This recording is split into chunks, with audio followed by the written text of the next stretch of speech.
Welcome back. In the last video, we discussed some different loss function options for our classification models.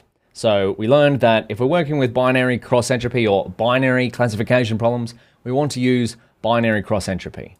And PyTorch has two different types of binary cross entropy, except one is a bit more numerically stable. That's the BCE with Logits loss because it has a sigmoid activation function built in. So that's straight from the PyTorch documentation. And that for optimizer-wise, we have a few different choices as well.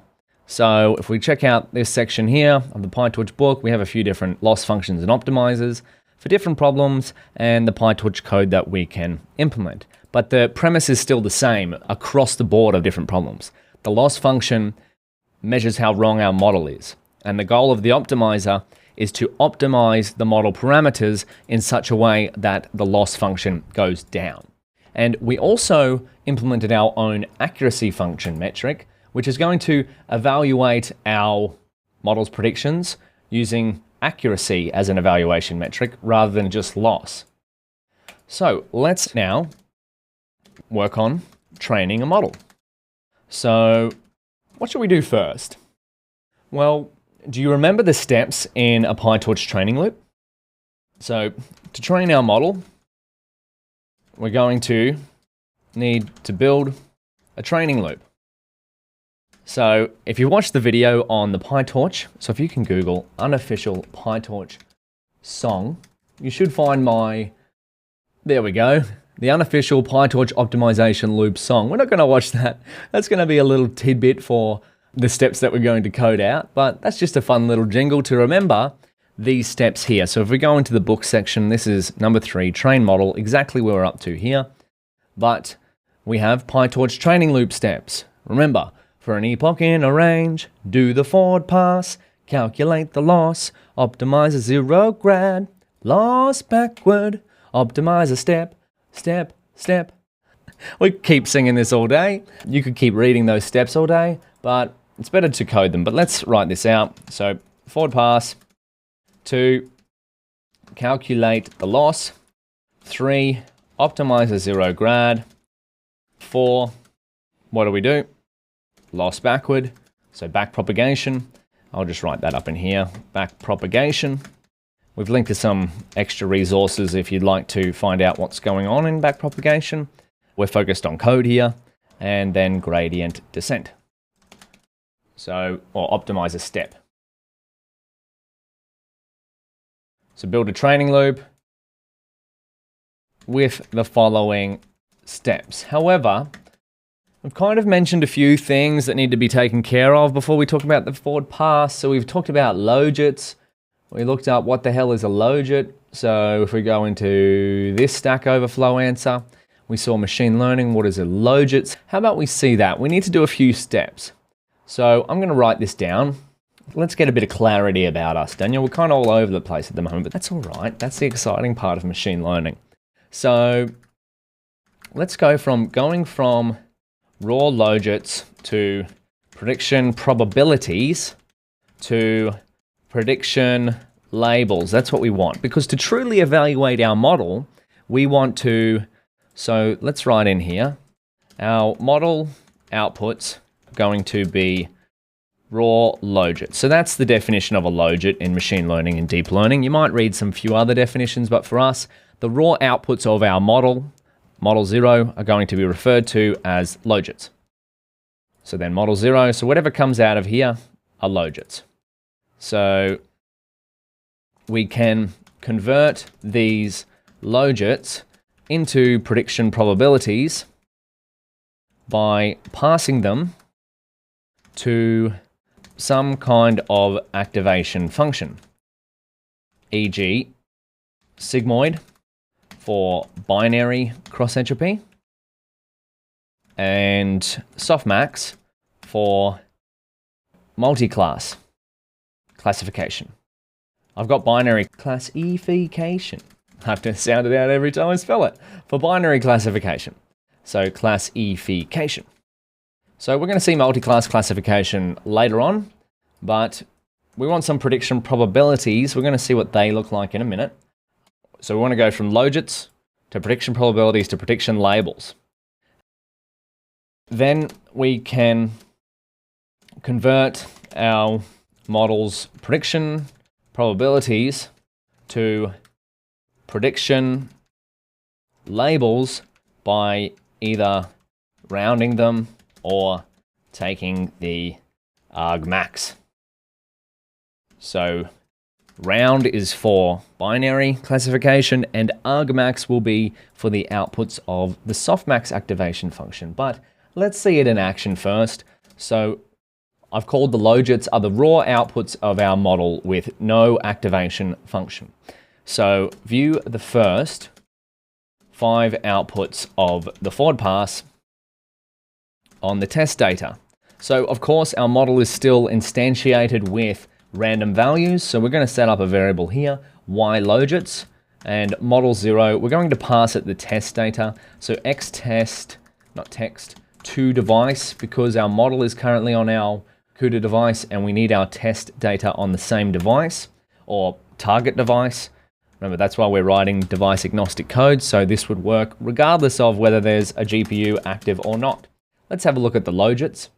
Oh, okay. Right now, we've got some positive values here, and we can see that they're on the CUDA device, and we can see that they're tracking gradients. Now, ideally, we would have run torch.inference mode here, because we're making predictions, and the rule of thumb is whenever you make predictions with your model, you turn it into a val mode.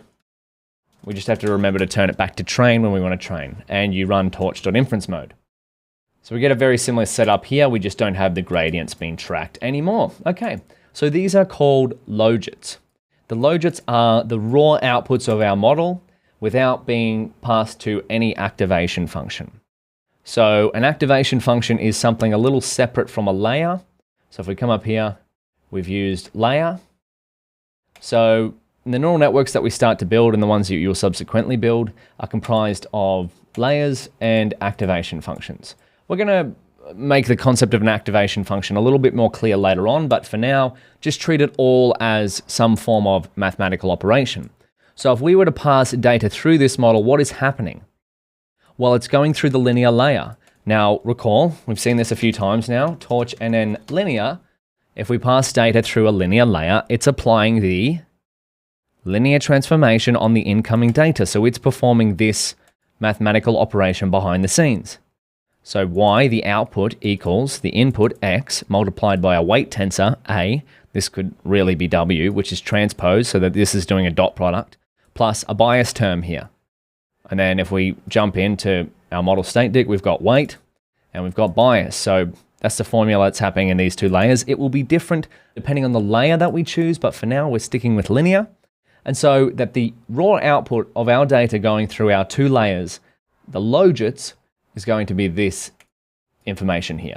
However, it's not in the same format as our test data. And so if we want to make a comparison to how good our model is performing, we need apples to apples. So we need this in the same format as this, which it's not, of course. So we need to go to a next step. Let's use the sigmoid. So use the sigmoid activation function on our model logits. So why are we using sigmoid? Well, recall, in a binary classification architecture, the output activation is the sigmoid function here. So now let's jump back into here, and we're going to create some pred probs. And what this stands for on our model logits to turn them into prediction probabilities. Probabilities. So y pred probs equals torch sigmoid y logits. And now let's have a look at y pred probs. What do we get from this? Oh, well, we still get numbers on a page. Goodness gracious me. But the important point now is that they've gone through the sigmoid activation function, which is now we can pass these to a torch.round function. Let's have a look at this. Torch.round, and what do we get? Pred probs. Oh, the same format as what we've got here. Now you might be asking, like, why don't we just put torch.round here? Well, that's a little, this step is required we can't just do it on the raw logits. We need to use the sigmoid activation function here to turn it into prediction probabilities. And now what is a prediction probability? Well, that's a value usually between 0 and 1 for how likely our model thinks it's a certain class. And in the case of binary cross entropy, these prediction probability values, let me just write this out in text. So for our prediction probability values,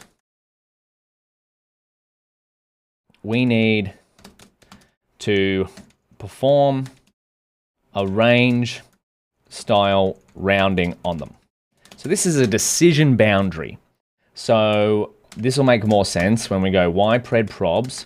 If it's equal to 0.5 or greater than 0.5, we set y equal to 1. So y equal 1. So class 1, whatever that is, a red dot or a blue dot. And then ypred probs. If it is less than 0.5, we set y equal to 0. So this is class 0. You can also adjust this decision boundary. So say if you wanted to increase this value, so anything over 0.7 is 1 and below that is 0. But generally, most commonly, you'll find it split at 0.5. So let's keep going. Let's actually see this in action. So how about we recode this? So find the predicted probabilities in, so we want the predicted labels. That's what we want. So when we're evaluating our model, we want to convert the outputs of our model. The outputs of our model are here, the logits. The raw outputs of our model are logits. And then we can convert those logits to prediction probabilities using the sigmoid function on the logits. And then we want to find the predicted labels. So we go raw logits, output of our model, prediction probabilities after passing them through an activation function, and then prediction labels. This is the steps we want to take with the outputs of our model. So find the predicted labels. Let's go in here. A little bit different to our regression problem previously, but nothing we can't handle. Torch round, we're going to go ypred probs. So I like to name it ypred probs for prediction probabilities and ypreds for prediction labels. Now let's go in full if we wanted to. So ypred labels equals torch.round, torch.sigmoid, so sigmoid activation function for binary cross entropy, and model 0 xtest.toDevice. Truly this should be within inference mode code, but for now we'll just leave it like this to have a single example of what's going on here. Now I just need to count 1, 2, there we want. That's where we want the index. We just want it on 5 examples. So check for equality, and we want print torch equal. We're going to check ypreds.squeeze is equal to ypred labels. So it's just, we're doing the exact same thing, and we need squeeze here to get rid of the extra dimension that comes out. You can try doing this without squeeze. So get rid of extra dimension once again. We want ypreds.squeeze. Fair bit of code there, but this is what's happened here. We create ypreds. So we turn the ypred probs into ypreds. And then we just do the full step over again. So we make predictions with our model. We get the raw logits. So this is logits to pred probs to pred labels. So the raw outputs of our model are logits. We turn the logits into prediction probabilities using torch sigmoid, and we turn the prediction probabilities into prediction labels using torch.round, and we fulfill this criteria here. So everything above 0.5, this is what torch.round does, turns it into a 1. Everything below 0.5 turns it into a 0. The predictions right now are going to be quite terrible because our model is using random numbers, but ypreds found with the steps above is the same as ypred labels, doing them all in one hit, thanks to this check for equality using torch equal, ypreds.squeeze, and we just do the squeeze to get rid of the extra dimensions, And we have out here some labels that look like our actual y-test labels. They're in the same format, but of course, they're not the same values because this model is using random weights to make predictions. So, we've done a fair few steps here, but I believe we are now in the right space to start building a training and test loop. So let's write that down here, 3.2, building a training and testing loop. You might want to have a go at this yourself. So we've got all the steps that we need to do the forward pass, but the reason we've done this step here, the logits, then the pred probs and the pred labels, is because the inputs to our loss function up here, this requires, so BCE with logits loss requires what? Well, we're going to see that in the next video, but I'd encourage you to give it a go at implementing these steps here. Remember the jingle for an epoch in a range, do the forward pass, calculate the loss, which is BCE with logits loss, optimize a zero grad, which is this one here, loss backward, optimize a step, step, step. Let's do that together in the next video.